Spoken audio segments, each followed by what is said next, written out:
Olha, não é por nada não, mas o Mercosul deveria dar um chute no traseiro da União Europeia. Porque o que aconteceu agora em março, em Buenos Aires, foi lamentável, uma atitude arrogante da União Europeia.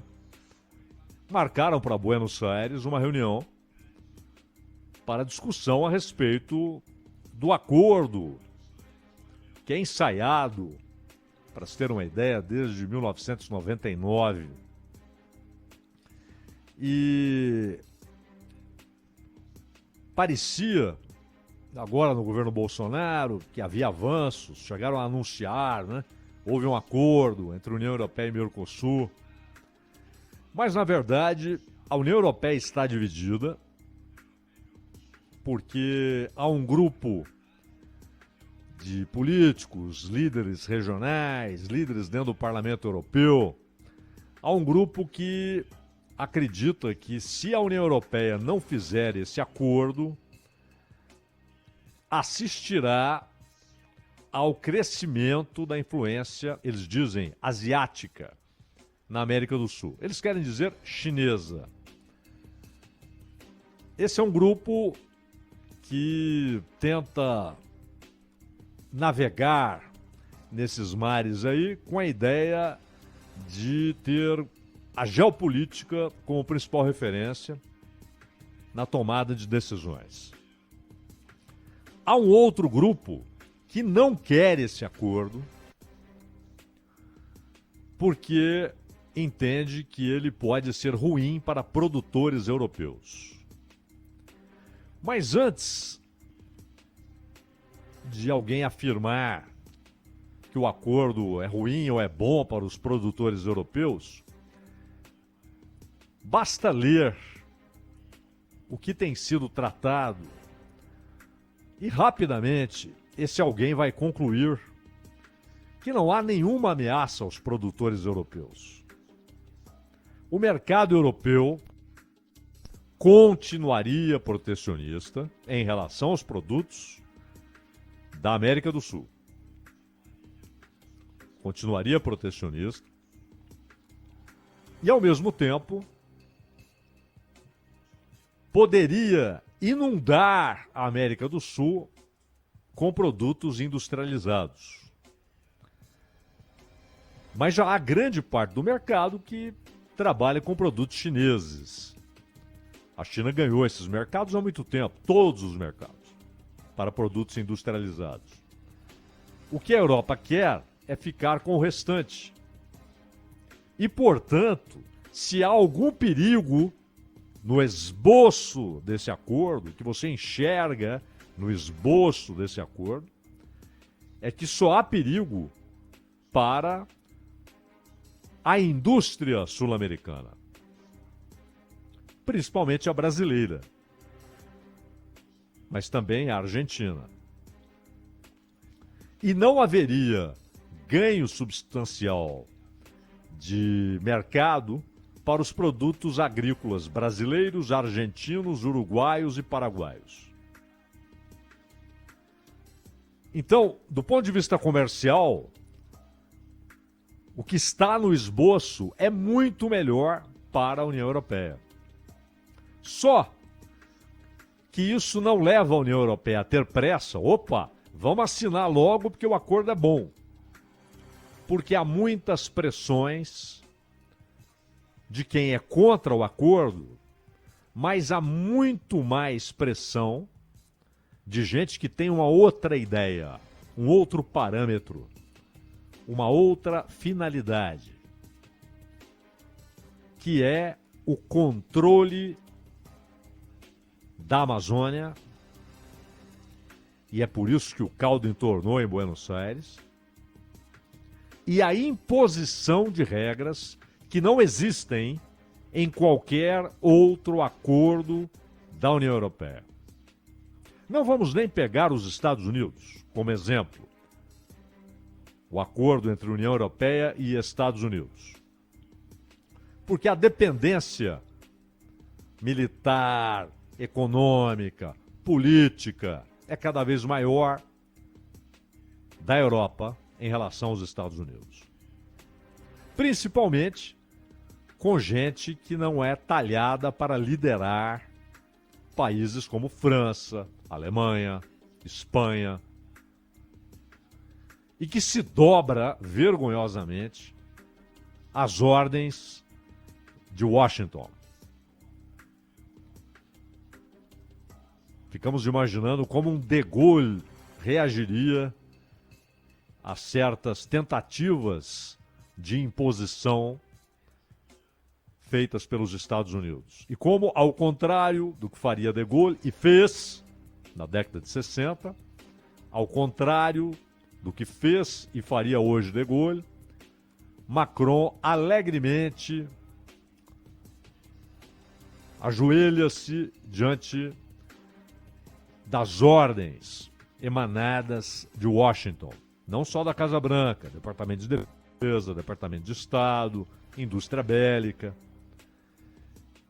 E não só os gigantes, França, Alemanha, mas também Polônia.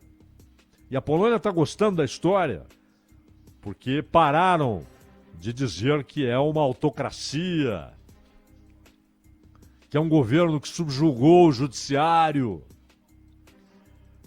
que tenta impor uma ditadura. Pararam de falar isso no Ocidente porque a Polônia entrou de cabeça na política americana, não só para a guerra na Ucrânia, mas para o confronto esboçado contra a Rússia e China. Aí a Polônia virou não só aliadíssima, como um governo exemplar. E o mesmo vale para os bálticos, para os nórdicos, para todos. Viraram sucursais dos Estados Unidos. Então não vamos pegar o acordo comercial União Europeia. O Reino Unido, claro, não tem mais nada a ver com esse acordo, porque saiu da União Europeia e negocia um acordo bilateral com os Estados Unidos. Mas também o governo britânico tornou-se um sátrapa. Fizeram do Reino Unido, com toda a sua história, seu orgulho, transformaram o Reino Unido num estado vassalo dos Estados Unidos. E a União Europeia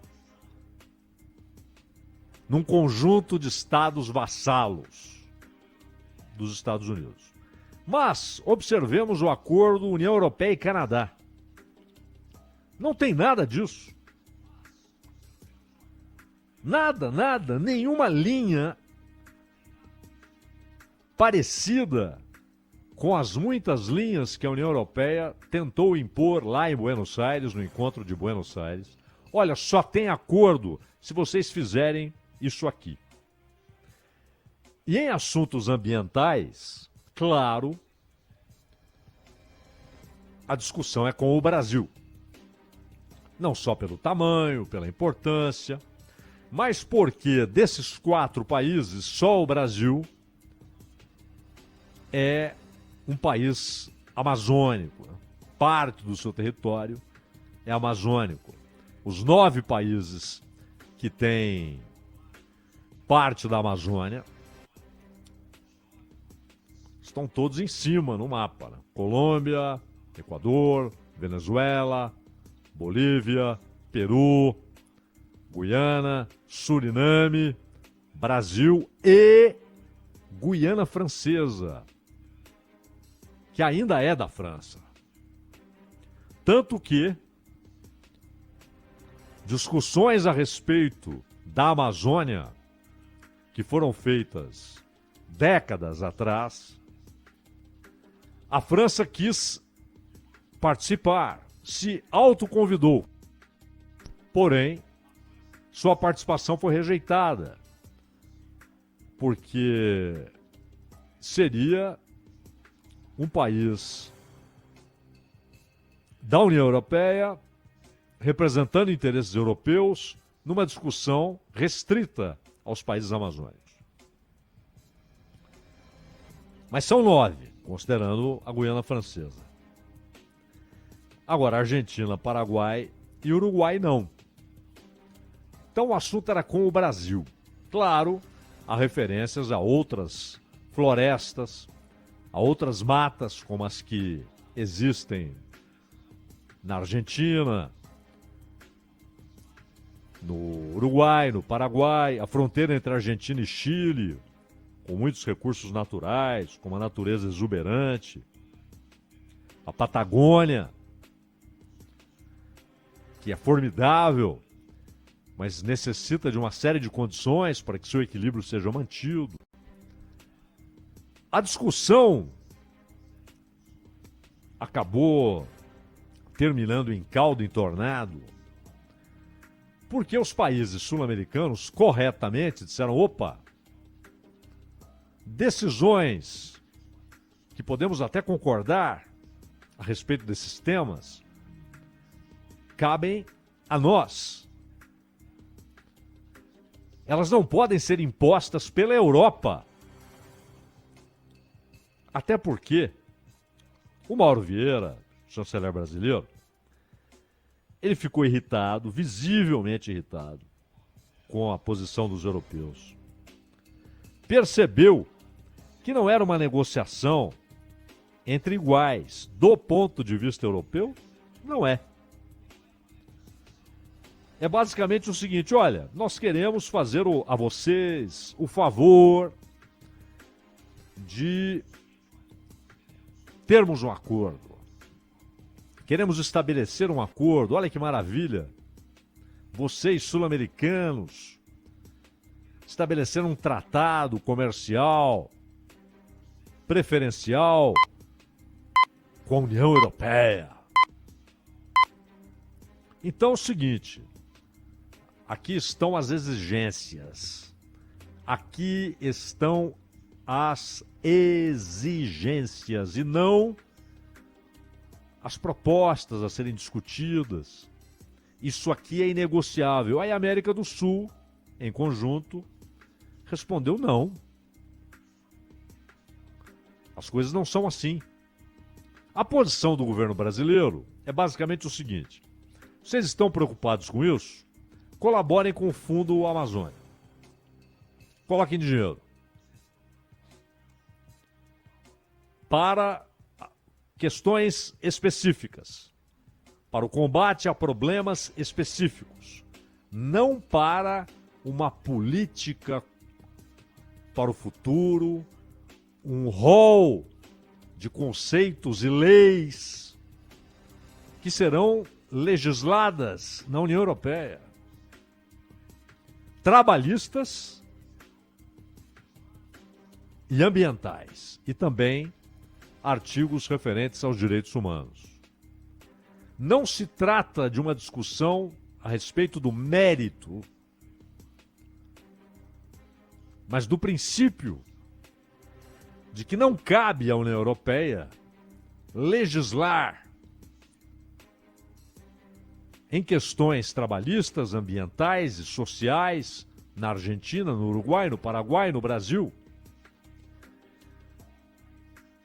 Mas os europeus olham principalmente para a Amazônia e ali há uma expressão no que eles colocaram na sua longa lista de propostas. Há uma expressão que chama a atenção, porque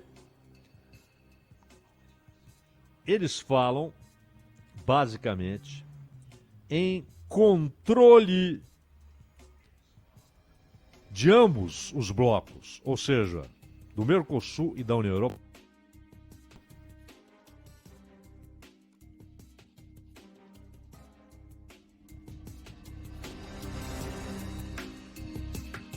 Vamos retomar o contato com o Cláudio. Agora voltou, Zaidan, tinha dado uma queda. Voltou? No mesmo bate-horário, como ontem, mas vamos lá. Ah, então não é à toa, né? Já vamos nos programar para um cafezinho nesse horário. Mas o interessante, Ronald, é que controle de ambos os blocos em assuntos pertinentes exclusivamente à América do Sul. E aí o Mauro Vieira, chanceler brasileiro, assim como seus colegas uruguaio, argentino, paraguaio, responderam que assim não tem acordo. E o Brasil até trabalha com um planejamento meio colocado ali sobre a perna, esboçado sobre a perna, porque não se sabe se ele é realizável, de no meio do ano ter a assinatura de um acordo. E esse encontro em Buenos Aires era tido exatamente por isso como muito importante, capaz de acelerar as coisas. Há grupos ambientais na Europa que simplesmente não querem um acordo, a não ser que a Europa controle o que acontece, principalmente na Amazônia. Isso vai se estender, é claro, para Pantanal, para o Charco. Não vai ficar nos 4, vai atingir Bolívia, Venezuela, Peru, Equador, Suriname, Guiana. E vai estender a ideia para qualquer tipo de controle na Serra do Mar, na Mata Atlântica, nos Pampas. Não importa. A proposta europeia dá aos europeus um controle que é inaceitável. E mais, vale notar, isso é bastante revelador, porque houve um acordo, os europeus pediram, olha, sigilo, hein? Sigilo sobre esse esboço. E o Mercosul concordou, sigilo. Fica entre nós. Dias depois, organizações ambientais europeias saíram divulgando os termos do acordo e criticando. Ou seja, os representantes da União Europeia passaram o esboço para organizações não governamentais, ferindo, portanto, o acordo de sigilo. E segundo, o que é mais grave, o que eles propõem se enquadra perfeitamente na ideia cada vez mais cultivada de controle internacional da Amazônia. Ora, estamos falando de metade do território brasileiro e de um território total que não tem só floresta, mas também parte do Pantanal, Cerrado, e que, na verdade, todo ele, considerando os 9 países, todo ele soma mais de 6 milhões de quilômetros quadrados, sendo mais de 4 milhões no Brasil. É isso que os europeus querem controlar. E dando ao Mercosul, percebam, Mercosul, portanto, não há nada relativo à Colômbia, Equador, a Peru, a Suriname. A Venezuela e a Bolívia são ali, eles têm um status inferior, são vistos como participantes das reuniões do Mercosul, mas não como membros fundadores e plenos, mas também entrariam nesse pacote europeu. E, no entanto, o que é oferecido em troca? Uma entrada tímida de produtos do Mercosul no mercado europeu, porque é preciso resguardar a proteção que é dada aos produtores da Europa. E dificilmente a Europa vai mudar isso, até porque são governos fracos, né? Que tremem diante das pressões internas. Mas, basicamente, tudo que a União Europeia tem feito em relação a esse acordo com o Mercosul vai além do Mercosul, porque inclui a Amazônia, ou seja, estamos falando do Brasil especificamente, no caso dos 4 plenos do Mercosul, mas na verdade inclui N ambientes naturais da América do Sul, e ao estabelecer exigências na área trabalhista e na área social, você expande esse controle para muito mais, muito além de questões ambientais. Se for isso, se a Europa não arredar pé, se ela resolver que essas exigências não são negociáveis, não resta, repito, ao Mercosul alternativa a dar um pontapé no traseiro da União Europeia. Ronald.